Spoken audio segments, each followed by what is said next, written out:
The Daily Stoic, December 11th, Dignity and Bravery. As Cicero says, we hate gladiators if they are quick to save their lives by any means.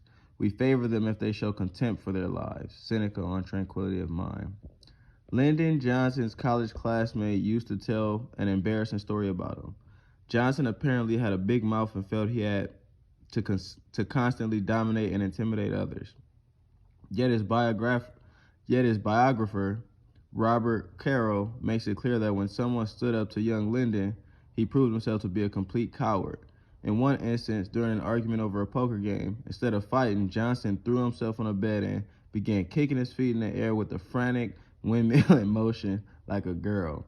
He shouted, "If you hit me, I'll kick you. If you hit me, I'll kick you."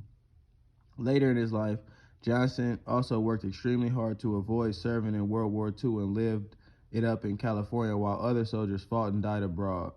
He later claimed to be a war hero. It was one of his most shameful lies.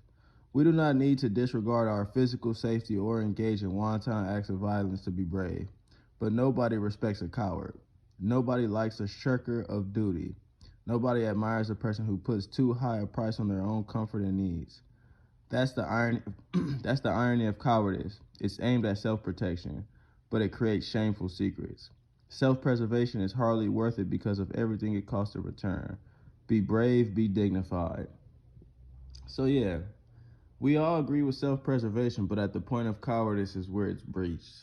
At some point, you have to stand up for yourself, and you have to protect your essence, your spirit. You know what I'm saying? By running and fleeting every time, it doesn't do well in the long run, because to be known as a coward is to have that continual process of being tested and challenged.